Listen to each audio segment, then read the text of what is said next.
Lagi-lagi di libur panjang kali ini, kemacetan panjang terjadi di kawasan Puncak, Jawa Barat. Bahkan ribuan kendaraan roda 2 harus terjebak hingga berjam-jam. Sejumlah pengendara yang kelelahan bahkan memilih tidur di tepi jalan.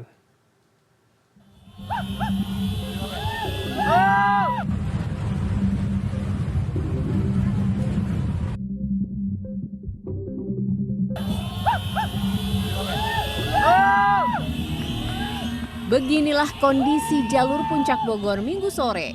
Dalam video yang viral di media sosial ini, memperlihatkan ribuan kendaraan roda 2 terjebak di kemacetan panjang saat momen libur panjang Maulid Nabi. Banyak pengendara yang tak sabar hingga saling bersaut-sautan membunyikan klakson. Para pengendara motor yang menggunakan bahu jalan hingga memakai lajur kendaraan arah Jakarta membuat kemacetan makin parah. Kemacetan panjang ini pun terjadi hingga tengah malam. Bahkan sejumlah pengendara yang kelelahan terpaksa memilih tidur di pinggir jalan. Untuk mengurai kemacetan, Satuan Lalu Lintas Polres Bogor melakukan rekayasa jalur yakni sistem satu arah hingga penerapan ganjil genap di seputaran kawasan Puncak Bogor pada Senin. Situasi arus lalu lintas semenjak pagi tadi pukul 06.00 itu pantauan dari layar CCTV secara visual memang peningkatan arusnya sudah cukup tinggi datang dari sekitar wilayah Jakarta dan sekitarnya. Tim Liputan CNN Indonesia. Kawasan Puncak Bogor kembali dipenuhi kendaraan pada arus balik ke arah Jakarta pada akhir libur panjang Maulid Nabi kali ini. Bahkan polisi menyebut volume kendaraan meningkat 2 kali lipat menjadi 150.000 kendaraan yang memadati. Lalu bagaimana mengatasi masalah klasik macet puncak meski sejumlah rekayasa serta aturan telah diberlakukan? Dan untuk menganalisanya sudah bersama kami Direktur Eksekutif Institut Studi Transportasi, Dedi Herlambang. Selamat malam, Pak Dedi. Selamat malam. Baik, Pak Dedi, ini berbagai cara sudah dilakukan begitu, ganjil genap, one way, sistem buka tutup. Mengapa kemudian kemacetan masih begitu parah, bahkan volume kendaraan bisa 2 kali lipat begitu, Pak? Ya, betul. Jadi masalah masalah kemacetan yang ke puncak, khususnya kalau ketika ada event long weekend seperti saat ini, itu bukan barang baru sebenarnya. Jadi masalah ini sudah lama dan lama selalu terjadi. Apalagi ditambah dengan jumlah volume kendaraan tentunya sementara kapasitas jalan tidak pernah bertambah. Ya, jadi setiap tahun jumlah kendaraan itu pasti bertambah sekitar 6-12%. Apalagi kalau Jabodetabek itu bisa sampai 10-12%. Nah, kalau misal ini terjadi karena long weekend atau libur panjang seperti ini, itu sebenarnya memang sudah harus siapkan jauh-jauh hari memang mitigasi, sudah mitigasi. Nah, mitigasi ini sebenarnya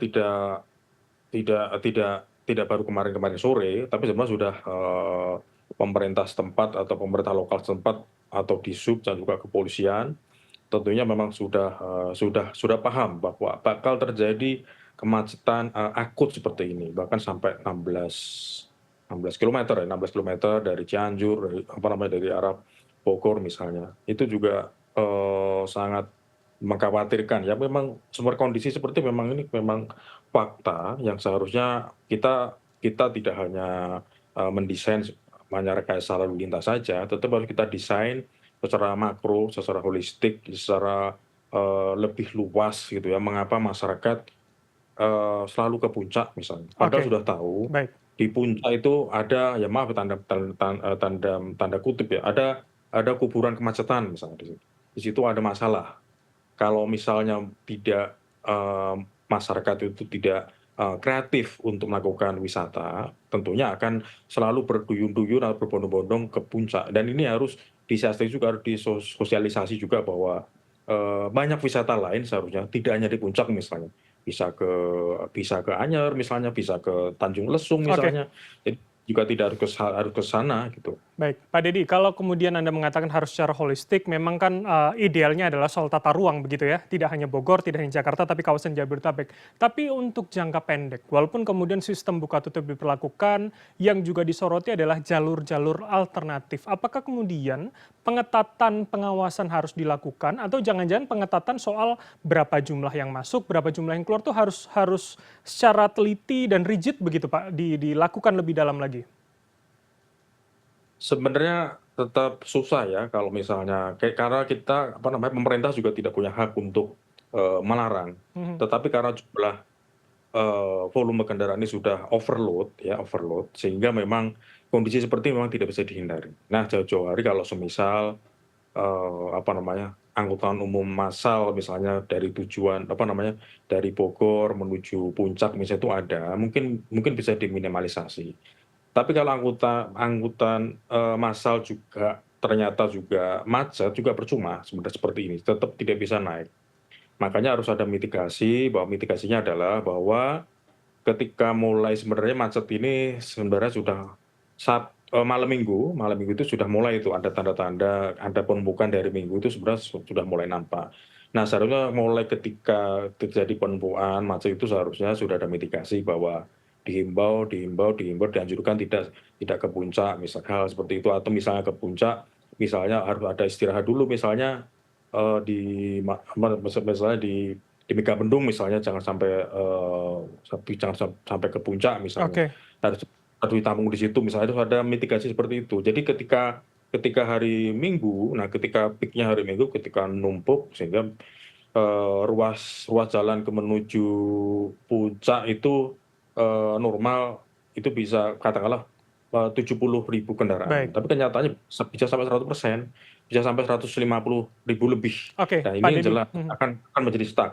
Oke, artinya ada penyekatan pada pos-pos yang lebih panjang begitu ya. Saya akhirnya mengingat skema pada saat kita COVID begitu pada ruas-ruas tol. Apakah itu akan lebih efektif jika dilakukan lebih tertib lagi, Pak Deddy?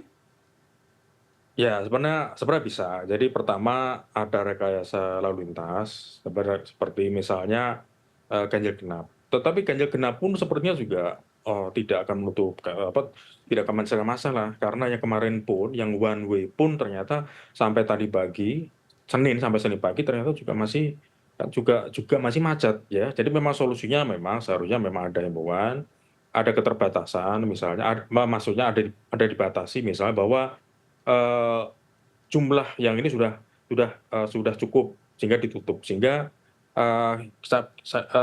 ada harapan bahwa ketika long weekend itu di sub setempat itu melakukan account. Jadi, ada traffic count, ada penghitungan. Kalau semisal sudah, yang lewat itu sudah melalui, kapasitas misal sudah melalui 70 itu harusnya lebih baik langsung dikurangi atau ditutup, ya itu masalah. Oke, Kalau misal tidak, ada pembatasan ya terjadi, peak-nya seperti kemarin tuh, Pak Deddy, itu kan tapi seperti kan itu. kalau dengan skema buka tutup dengan jumlah volume yang naik tadi itu kan memang sudah dilakukan. Mengapa itu belum berhasil begitu, Pak? Ya betul, betul. Jadi memang seperti saya sampaikan ya, walaupun di awal bahwa tadi memang ternyata jumlah kendaraannya itu memang bertambah dari tahun-tahun kemarin, long weekend kemarin memang ternyata hari itu jauh lebih banyak. Lebih banyak bukan karena masalah, apa namanya, bukan masalah, mereka ingin melakukan tour di puncak, tapi pengguna baru, pemilik kendaraan itu, tambah jumlahnya.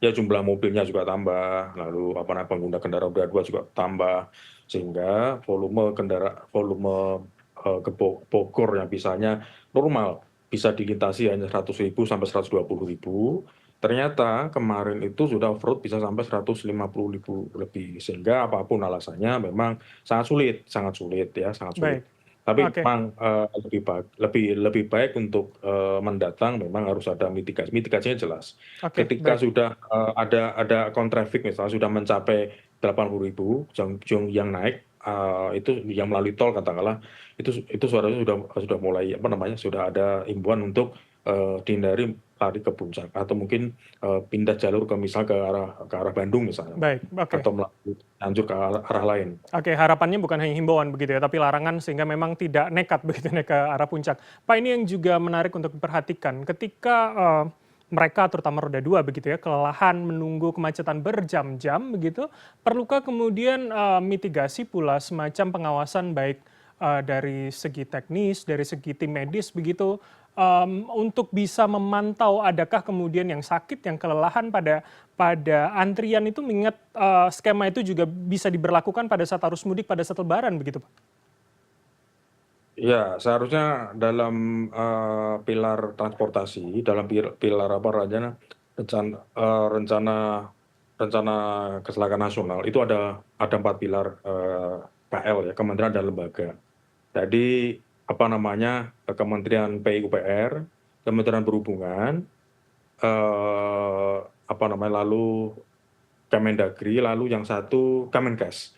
Nah, Kemenkes ini sebenarnya mempunyai tugas yang senantiasa untuk setiap tempat memang standby, entah itu ambulan atau tempat-tempat untuk klinik-klinik darurat misalnya memang disediakan untuk bila terjadi kemacetan akut seperti ini atau seperti dulu apa namanya ketika Lebaran itu tahun 2016 itu ada Brexit, ada tragedi Brexit itu juga sangat apa namanya sangat menyita waktu juga bahkan juga ada yang meninggal. Yang kemarin pun juga ada yang meninggal kan Mhm. di puncak. Salah ya maaf mungkin angka saya mungkin ada satu yang meninggal juga karena memang kelelahan atau kecapean ketika macet. Nah, fungsi-fungsi Kemenkes ini seharusnya juga mulai aktif. Kalau selama ini kita lihat hanya Kemenkes hanya menunggu seperti hanya menunggu pasien. Tetapi lebih baik mendatang untuk Kemenkes akan lebih aktif untuk memberikan himbauan atau saran atau advice yang baik bahwa berkendara yang baik, yang sehat, ini menghindari kelelahan, istirahat, bla bla bla misalnya, makan yang cukup, nutri yang cukup misalnya. Itu Oke. dari domainnya Kemenkes harusnya sudah ada jauh-jauh hari juga ada mitigasi seperti ini. Mhm, oke, Tuh. baik. Kita harapkan tentu tidak akan terulang kembali kondisi yang seperti ini. Terima kasih atas waktu dan juga insight dari Anda, Pak Dedi Herlambang, Direktur Eksekutif Institut Studi Transportasi telah bergabung sama kami. Selamat malam, sehat selalu Pak Dedi. Malam, makasih.